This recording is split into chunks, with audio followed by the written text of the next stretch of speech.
Welcome to Healing Mindset, where we explore the practices that reconnect us to our bodies, recalibrate our emotions, and restore our inner peace. I am Nazish, and tonight we are joined by amazing Dr. Danielle Griffin, TEDx speaker, award winning author of Somatic Exercise Made Simple, and a coach dedicated to helping busy professionals break the cycle of tension, overwhelm, and chronic discomfort. Her works sit at an intersection of neuroscience, embodiment, and resilience, offering practical mind body tools that anyone can integrate into daily life, no matter how demanding their schedule is.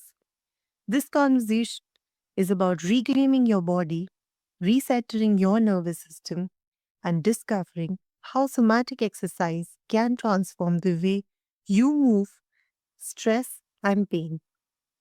Not someday, but today. Welcome to the show, Dr. Daniel. Thanks for having me. Appreciate it. Oh, thank you so much. Daniel, when people hear somatic exercise, many picture something complicated or unfamiliar. What is the simplest and most human way you can explain somatic work to our listeners who might be skeptical or overwhelmed? Yeah. I think most people, when they hear the word exercise, they think a lot of physical activity like running, jumping, weightlifting, whatever the case may be. But really, exercise in this sense is the process of doing steps to achieve an outcome, doing exercise, like even a worksheet, like I would do help my son with math. He can do math exercises, right? That's still an activity to achieve a goal or an outcome. And so in this case, when it comes to somatics, the steps are, it's three parts: breath work, meditation, and movement.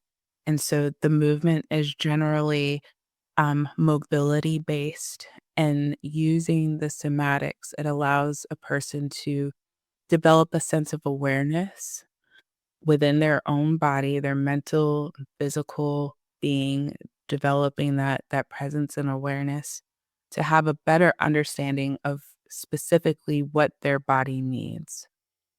And so being able to listen to your internal signals to understand, okay, am I feeling an immense amount of stress? Am I under some pain or discomfort?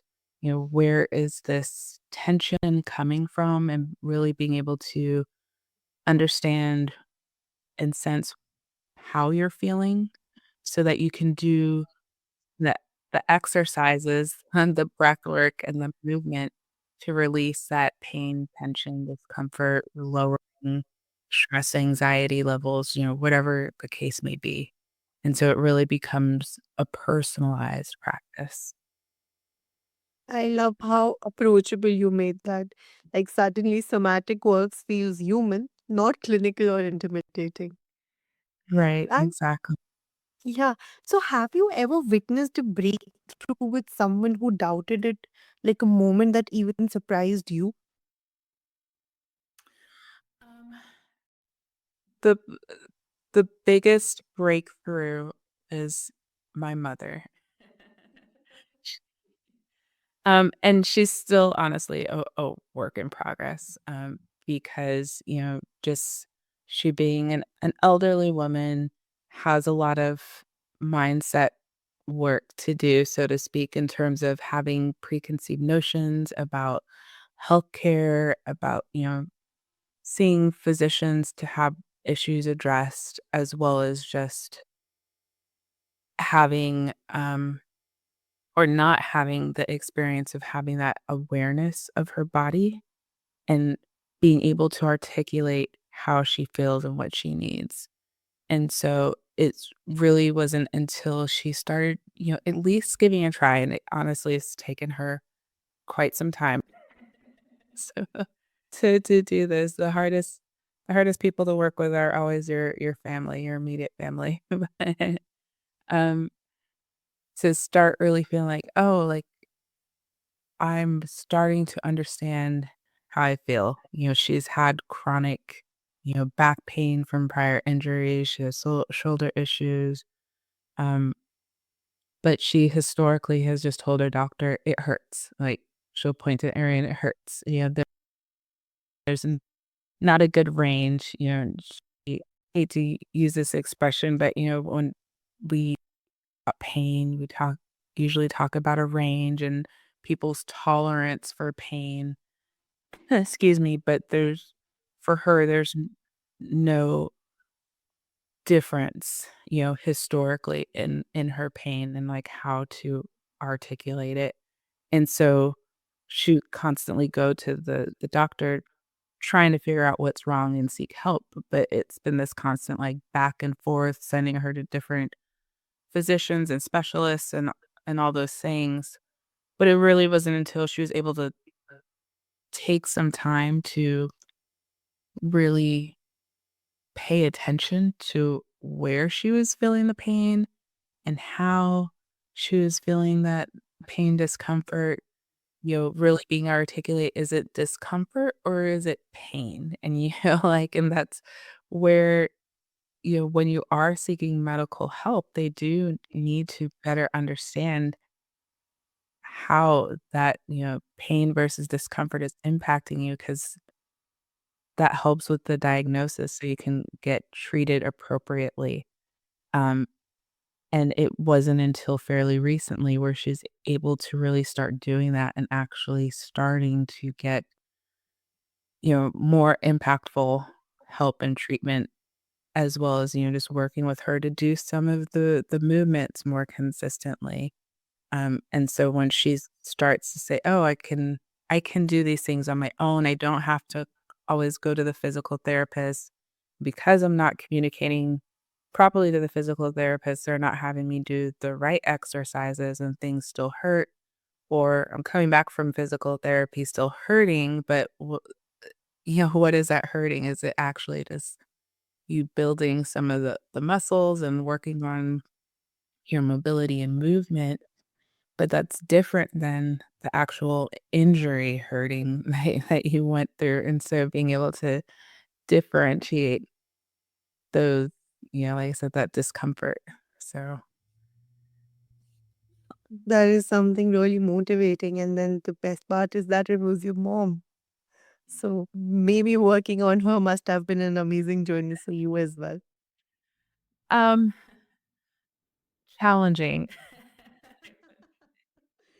Definitely, my most challenging, subject, like I said, when it comes to family, it can be more difficult, but as I used to work in progress.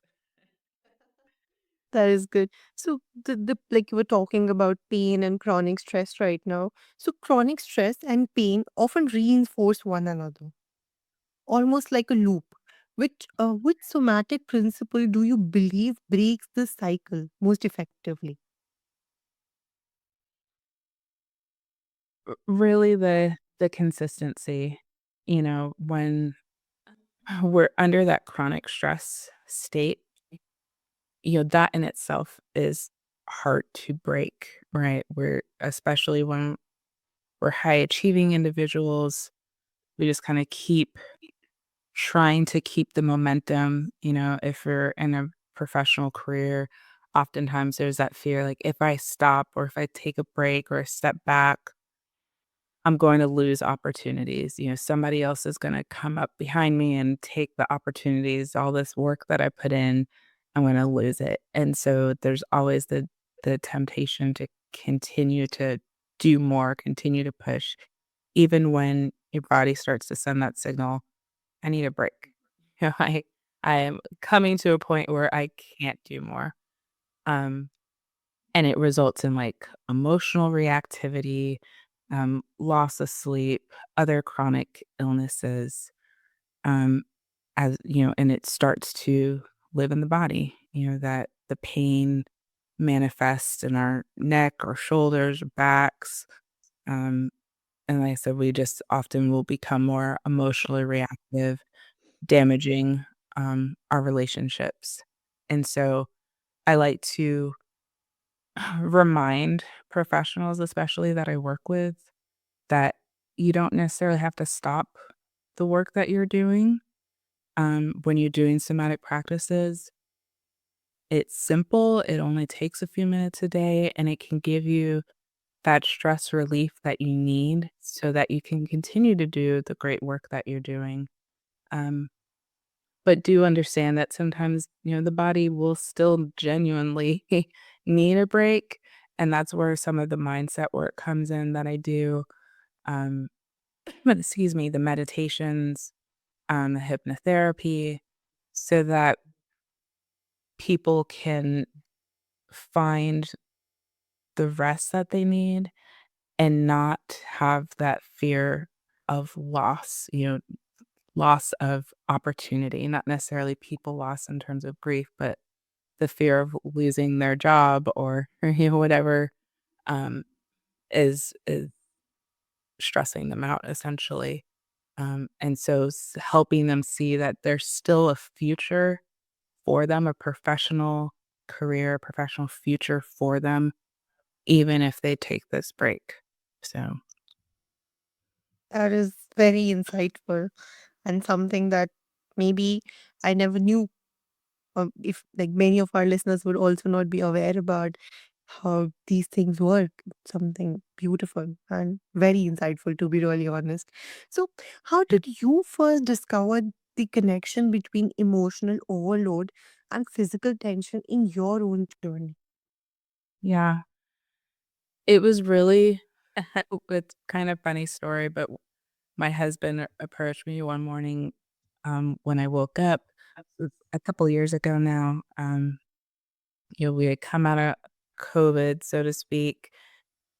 I was working a lot. We have 2 kids running back and forth with the kids. I also have business, um, also teaching yoga, and I was doing all the things, but because I was so busy and just in it, I didn't really realize how I felt or, I was just going, going, going, burning the candle at both ends. And I woke up one morning and we were in the bathroom getting together in the morning. He's like, you're starting to look old. You're getting your gray hairs, the bags on the eyes.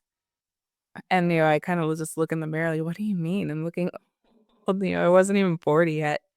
Um, and I just did some self reflection, realized like, I am kinda looking old, but why?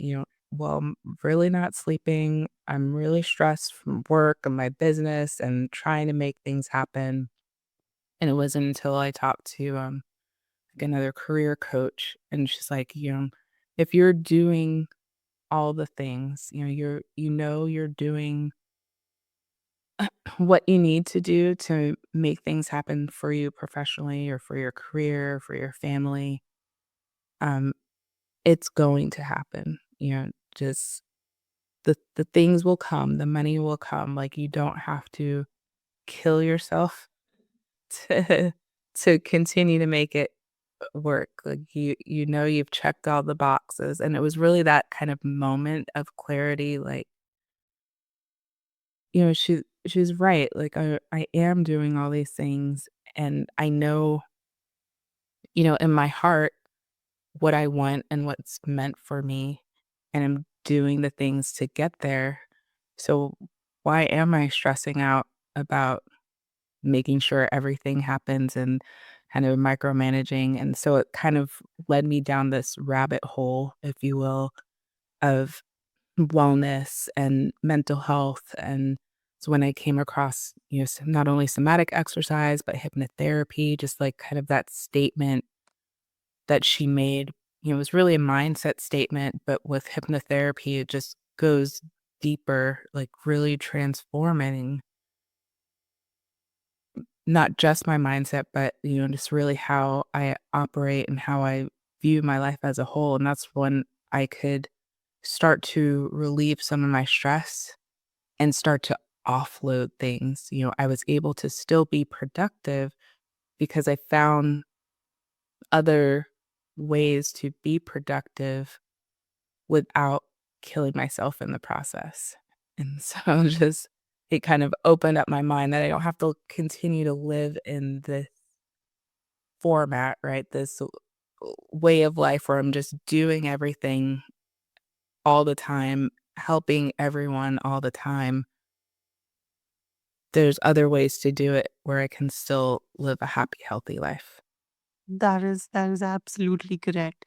And that will also give many of our listeners permission, like from what you have shared, to like stop blaming themselves up, stop beating themselves up, stop trying so trying hard is good, but like not at the sake that you are like compromising your own body and your own health. Right. And it is amazing. Yeah, it really takes that shift and that, for me, it was this that statement that she had made and really, just wanting to make that change within myself, doing the work for me to really start to make the change and see the shift.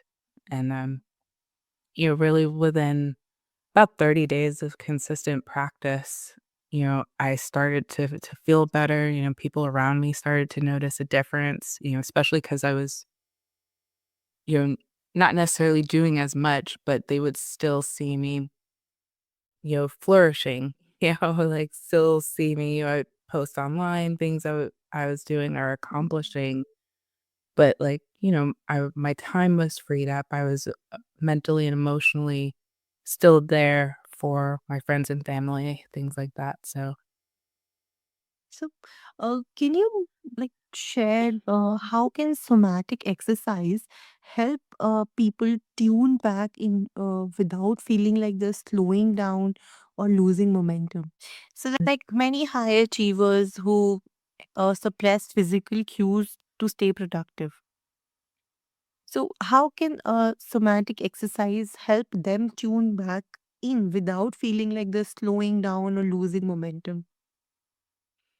yeah, I think it's really, through the practice of, between the breath work and the meditation, they can do simple practices, starting with 90-second pauses or building up to 3 minutes, 5 minutes, just over time to gain that sense of awareness of how their work is making them feel and just really tune in, identifying how they want to present. You know, if they're going to a meeting, for example, Mhm. and they're really concerned about the outcomes of the meeting, maybe they are presenting a project and it's high stakes, um, and they've put a lot of work into it, right?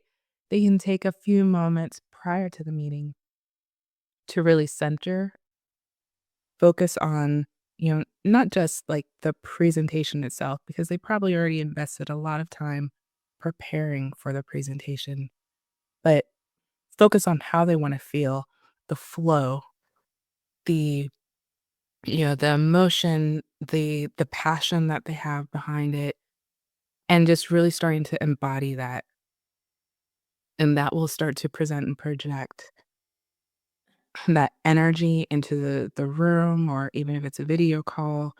Um, and that energy will start to flow, not just through them, but it's a transference of energy between people, that positivity, and people will see it. It will resonate. And when they start to do it more, they'll literally feel feel the difference, feel the difference within themselves in terms of embodying that more positive energy, that peaceful energy, and really starting to expel the nervousness, the anxiety, the stress, um, whatever the kind of negative emotions they're carrying, thinking about the positive emotions that they want to present and embody prior to going into those situations. Um, and it will just start to become more regular and consistent for them. Um, and like I said, people around you will start to see the difference as well. When you're give positive energy, they'll receive it and give it back. Even if there's somebody that maybe walked into the room negative and stressed out, it's hard to continue to be negative when you're bombarded with positivity. Like, I don't know if you've ever experienced, like, somebody, like, trying to be mean or just bitter or whatever, but if not just treat them kindly, but just show that positivity, it starts to diminish that negativity. They may not immediately just be a positive ray of light from the jump, but it's really hard for them to make negative comments or, um, interact with a person with negativity when they're constantly presented with positivity. So I really feel like the somatic practice allows people to start to embody that, um, and just creates more positive relationships and interactions. That is amazing. You know, talking to you, I feel like you are showing many of our listeners that how tiny moments can recalibrate an entire day. How looking at positivity in your day can can just make your day better, which is, Yeah, I think, the most important thing. right. Yeah, it's all about moments, living life, the interactions with your family, your loved ones, and making the most of what we have and who we have it with, while we're here on this earth. And so mm, I don't know anyone who wants to go through life like saying that I never had a positive interaction with people and, you know, they don't want to go through life hating life or saying that they've never had a positive relationship or things like that. And so this just a way to start kind of cultivating that as well as just living in the moment, really um, being at peace with yourself, understanding who you are, how you want to feel, um, and just starting to live that life. That is really beautiful. So, Daniel, this has been such a deeply grounding and practical conversation with you. So, for our listeners who want to experience somatic work with you, know more about this, where can they connect with you and explore your resources? Yeah, you can find me on my website, drdaniellegriff.com, as well as pretty much every social platform, Dr. Danielle Griff. I also have a retreat coming up in April where we'll be doing some deep dive and somatic work and, helping busy professionals relieve the stress and start to heal. That is amazing. I will make sure to include all these details into the show notes. And Daniel, thank you for reminding us that healing doesn't always require grand gestures. Sometimes it begins with sensing, slowing, and finally listening. To everyone tuned in, if this episode resonated with you, let it be the invitation to return to your breath, your posture, your awareness, and your body. You don't have to fight your pain. You can understand it. You don't have to control your nervous system. You can regulate it. You don't have to do it perfectly. You just have to begin. This is Healing Mindset, and I am Nazish. Until next time, stay gentle, stay embodied, and keep coming home to yourself.